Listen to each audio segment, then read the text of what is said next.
As we'll take a look at the tail of the tape brought to you by Bud Light. Here we go. As you look at the age 23 for Michael Garcia and Brandon Todd, they match up evenly. Height advantage goes to Todd.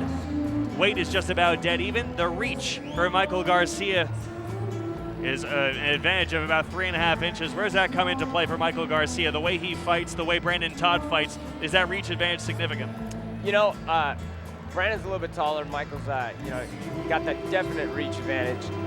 So I kind of see that nullifying, but in all reality, it's a matter of who's going out there to impose their will. Let's go inside the cage to Matt Johnson. 5-minute rounds in the Front Street Fights lightweight division, and is brought to you by Les Schwab Tire. Our business is earning your trust. First, fighting out of the B2 Digital blue corner, he stands 5 feet 8 inches tall, weighing in at 154.8 pounds with a record of 1-0, representing No Excuse MMA from Caldwell, Idaho, the Animal, Michael Garcia!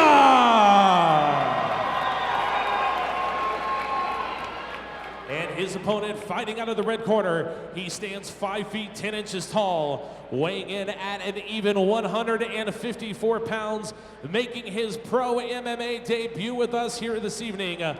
Representing Combat Fitness SBG Idaho, from Boise, Idaho, Brandon, the missing link, Todd!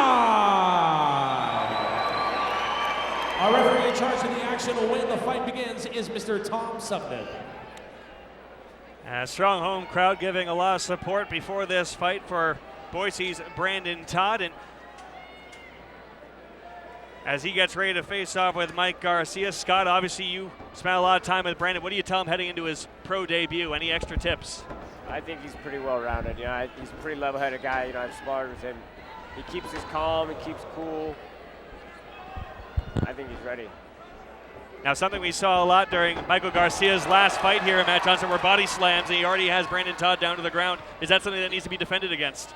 Well, if you've watched film on him, you've obviously seen in the last couple fights, Mike Garcia is a big fan of the body slams. I think in his last couple fights, I think he's totaled about 45 of them as he goes for a second one here tonight. But, Scott, that's probably the one thing you guys talked about him is defending the takedowns. The problem with that is Brandon doesn't care if he gets taken down. He's very, very dangerous when he's back. I don't think he's too worried about it. Right there, you saw how easy it was. He threw up a submission, threw up a triangle. But Michael, recognized it, pulled out. Slam number 2 by Michael Garcia, just 1 minute into round number 1. But here we go. Brandon's already fighting for a triangle again. And this time he's locked off being able to stand up. Hooking under that leg keeps Michael from being able to actually extend himself. And this is where it gets trouble. Goes for slam number 3. Brandon able to get the elbow down and really kind of fit off the impact of that one. Both fighters, again, Michael showing a lot of speed and a lot of aggression in the early first minute and a half here. But again, as you alluded to, Scott, Brandon doing a great job from the back, really defending and establishing, trying to throw the triangle and a couple of other holds. Yeah, Brandon's very, very tricky down here. You've got to be very, very careful. He's already looking for it for a third time now. Michael kind of recognizes it. And that's a little different than what we've seen with other fighters so far tonight, Scott. Brandon's on his back. He's using his legs, but it's not purely defensive. He's looking to attack. No, like I said, Michael's comfortable, or Brandon's very, very comfortable on his back. He's got phenomenal jiu-jitsu, and he's comfortable there, and it shows.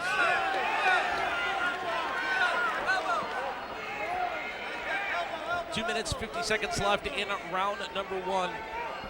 Pace slowing down just a little bit. Both fighters still, it's kind of hard to really say who's controlled who more. They've both done a good job from both positions. Brandon's keeping him at distance. He's in an up Goes kick for the there. front kick. Able to separate him. Good job by Brandon getting back up, able to bring this fight back to the back to standing position. Yeah, Michael's doing the right things down there. He recognized the danger, and he kind of adjusted. But if you're going to be on top of a guy, you've either got to pass or you've got to do damage. And, here we are back to our feet. And we'll see who can kind of take control. We haven't really seen much right here yet. Brandon popping in those short knees. Michael's got to be very careful about dipping his head down. You're kind of leaning right down to that knee. 2 minutes left in round number 1. Brandon Todd starting to show more and more offense here, landing a couple knees to Michael Garcia. And Michael really for the first time having to play a little bit more defense than he's been used to so far. He's got, Michael doesn't want to give him space right now. Brandon doesn't mind it. Brandon doing a good job trying to lock in a choke from the underhand position. He's bleeding. Brandon's got Michael bleeding from somewhere, I can't really see, but. Michael trying to land a right shot. Brandon, as you saw, preceding that, the right knee to Garcia. Another right knee as we approach a minute 15 left in round number 1. Brandon Todd really coming on late in this round as the aggressor. Scott, over time, those knees, if you keep doing it over and over during these stalemate situations like this, how much can that wear you down? They're not stalemates. Those knees are effective. You see where they're landing. Sure. They're putting he's right under the rib cage. They hurt, and it's going to make Michael have to adjust because those will end the fight. Well, Michael is bleeding, has been taking those shots. Really, no change in the facial expression. He's ready for it. That's a deep guillotine already, though. He just hasn't got the hand lock. It almost looks like when he was trying to get on Michael just a couple of minutes ago, Brandon trying to lift up, really locking the guillotine. This is actually how Michael Garcia ended his fight with us last time. 20 seconds for Brandon Todd if he can get the grip. Brandon's just going to put pressure. He's going to keep him in tight against the cage and pop these knees. I mean, you're not defending. Buckling a little bit. Those two knees buckled Michael Garcia a little bit.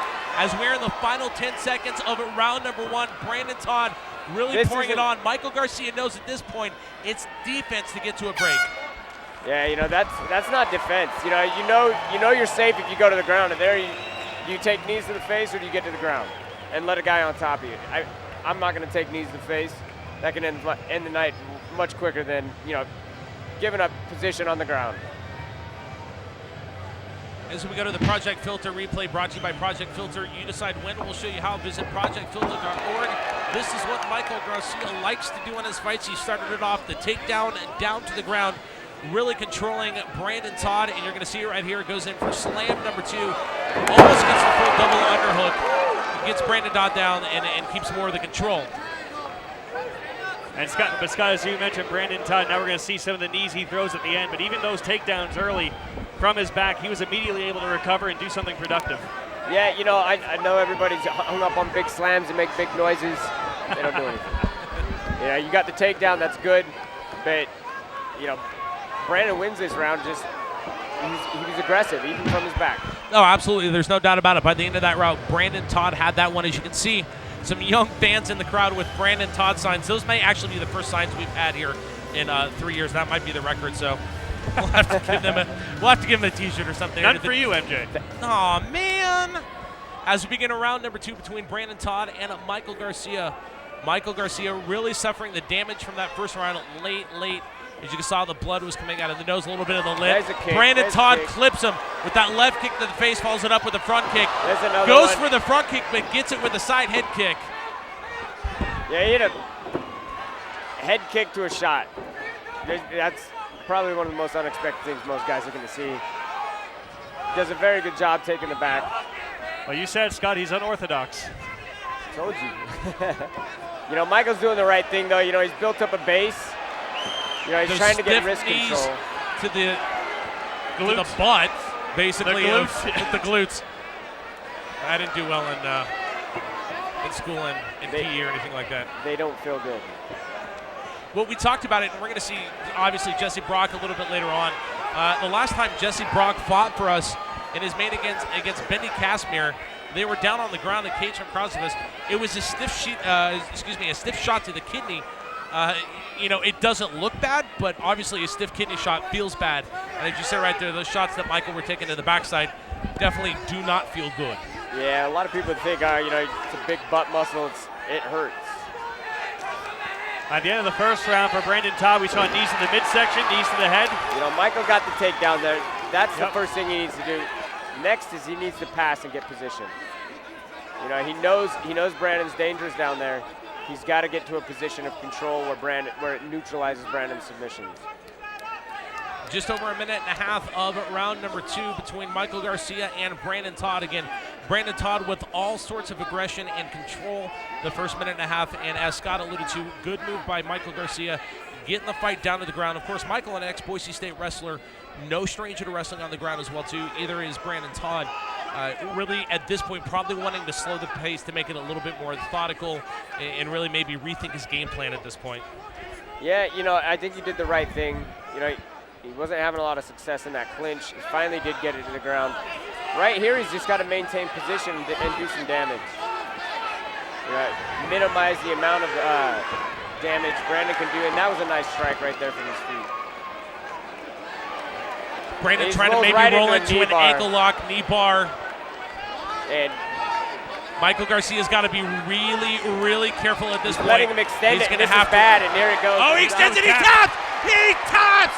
Michael Garcia taps out Brandon Todd, successful in his pro debut. We were saying it. Michael Garcia put himself in a bad position. He had to be careful. You said he could not extend that leg. No sooner did you say that than he did it. Fight over. Yeah, I didn't say anything, but that kid goes for that in practice constantly, and he gets it a lot against some of our good guys. I've had to fight my way out of it for a long time. And, he's very, very good at that. And I was kind of actually excited to see him hit it in a fight. As we get ready for the Project Filter replay brought to you by Project Filter, you decide when.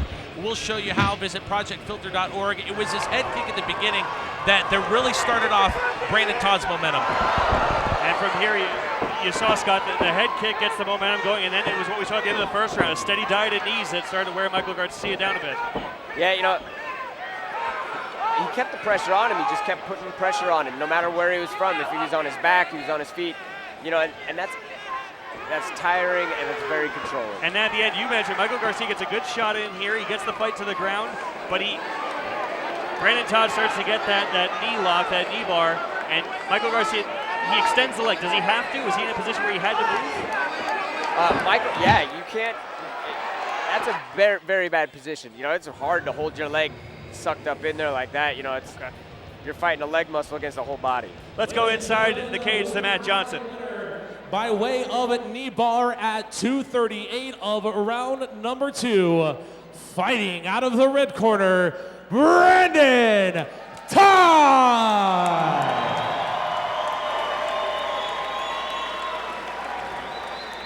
Brandon, before we let you get out of here, we got a swag bag courtesy of our friends at bodybuilding.com. And what a successful, obviously, pro debut for you tonight. Michael came out the aggressor, got you down on the ground, and really, it was kind of patience, and you really withstood his onslaught.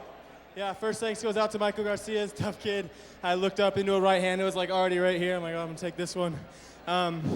Worked on the ground pretty well, and I just hats off to him for taking the fight and being a professional and making that weight. Second big thanks goes to my team, SPG, and Jesse Brock and Scott Tomets, taking me under their wing. Came in from Washington, and they just, here, jump in. And that was very cool. This promotion is one of the best, most professional promotions I've ever fought on. We get free stuff, and it's very cool. My family and friends, my Wendy's community coming out here and supporting me. It's very cool to win, but it's even more cool when you look up and there's people that you love in the stands. So that was cool. And the final thanks goes out to you guys, the fans. You guys should think of yourselves as patrons of the arts. It's no different than going to an art museum and paying that entry fee at the door. You guys support us, and we can't do it without very passionate fans coming out, and Boise's got that, so I will be back. Thank you very much. All right, congratulations one more time. Let's hear it for your winner, Brandon Todd.